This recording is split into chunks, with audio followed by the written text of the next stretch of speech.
So New York Governor Kathy Hochul, she announced that the state is going to be monitoring for hate speech. They're ramping up efforts in order to crack down on hate speech. Watch this. Good morning. We have determined that the rising level of hate and anti-Semitism in particular poses a clear and present danger to the safety and well-being of all New Yorkers. And I, as governor, am doing everything in my power to fight back. Also, we're very focused on the data we're collecting from surveillance efforts, what's being said on social media platforms. And we have launched an effort to be able to counter some of the negativity and reach out to people when we see hate speech being spoken about on online platforms. Our media analysis, our social media analysis unit, has ramped up its monitoring of sites to catch incitement to violence, direct threats to others.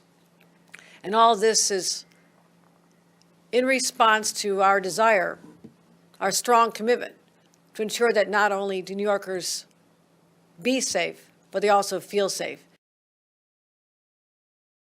Oh boy. So they're going to be cracking down on hate speech online and making people feel safe. It's up to you to feel safe. The government really should only ensure that people stay safe by prosecuting people who try to commit crimes. But, we're going to work on your feelings. We're going to make sure that you feel safe and that nobody hurts your feelings or commits a hate crime by saying something to you that you think is offensive, even if it's not actually.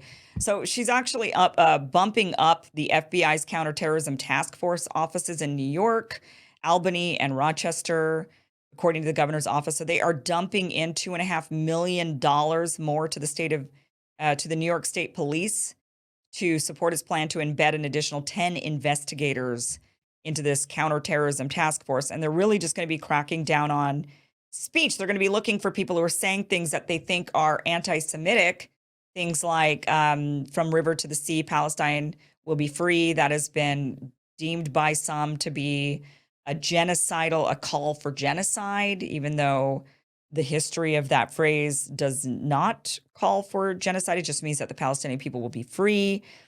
In some situations, that phrase, I think for many, does mean the end of the state of Israel as a Jewish nation, and instead calling for either a Palestinian-controlled territory or calling for an international territory of some kind where everybody can be free and equal. There's a lot of different meanings to that, but some believe, no, it's completely genocidal. That's what it means. So they're going to be cracking down on people saying things like this. They're going to be monitoring and ramping up surveillance efforts. This is very frightening. Nikki Haley said something similar.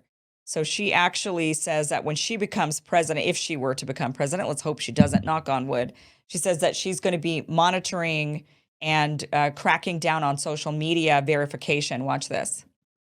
When I get into office, the first thing we have to do, social media accounts, social media companies, they have to show America their algorithms. Let us see why they're pushing what they're pushing. The second thing is every person on social media should be verified by their name.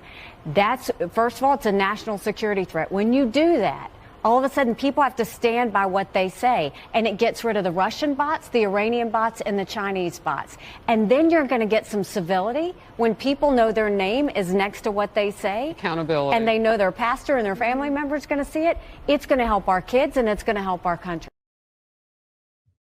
So when they know you're watching, they know that you're going to watch what you say. You're not going to be offensive to not just your pastor and your family members, but the government. Don't you forget, government's watching. And if you say something the government doesn't like, they're going to crack down on you and call you a terrorist because you were using hate speech. You're using phrases that they've determined are hate speech, which is speaking up against war. If you do that, how dare you? You're a terrorist. So hand in hand, you've got Democrat Kathy Hochul and you've got Nikki Haley, Republican, and they're basically working hand in hand saying the same thing. They want to crack down, both of them very much in support of Israel. Hochul was I believe, the first not outside of the administration to go and visit Israel. New York does have the largest Jewish population Ron DeSantis actually went to Israel, but that was prior to October 7th. He went there before he announced that he was running for president. But here's Kathy Hochul. I don't know if she realized. I'm pretty sure she's Christian. This is the Wailing Wall. It was interesting. But so Kathy Hochul saying she's going to crack down and monitor hate speech. Nikki Haley saying everybody on social media should be verified by their name because of national security, and you're not allowed to be on there and say things because we're going to get rid of anybody who's not verified. Now, I understand the kind of the sentiment about that. And there was at one point when I even myself thought maybe everybody should have to be verified, because then you are talking to a person rather than a bot, because there is always that, oh, these are bots. Those people that are responding, they're just bots. They're not actually real people. And so there's this, how do we know who's real? How do we know who isn't real? But the reality of it is, as much as we would love to, people are more civil in person. Twitter, for example, social media is kind of like road rage, right? You're sitting in your car, you get mad at somebody, you start screaming obscenities at them. They're not hearing you, and you're screaming obscenities. And the next thing you know, you're parking next to them in a parking lot, and oh, whoops, it's your boss, or it's the person that you're trying to gain as a client for your company, or it's a nice old lady at your church or whatever, right? So, and then in person, of course, you don't behave that way. People don't behave the same way in person as they do in their cars when they're having road rage. And social media is kind of like road rage. You say things and you behave in a way that you wouldn't normally in person. You say things that are more inflammatory. You kind of treat everybody as a non-person, as an enemy combatant rather than an actual human being. So I understand the desire to want to correct that and to somehow, maybe if everybody is a person and you have to face them, then maybe you will act with better, you'll have a better, you just won't be so hostile and have road rage at them, social media rage. But anonymity and the ability to speak and to speak up against power, and even to do so in mass, is incredibly important. We have to maintain the anonymity, the ability for people to remain anonymous online. I myself am not. I'm on there.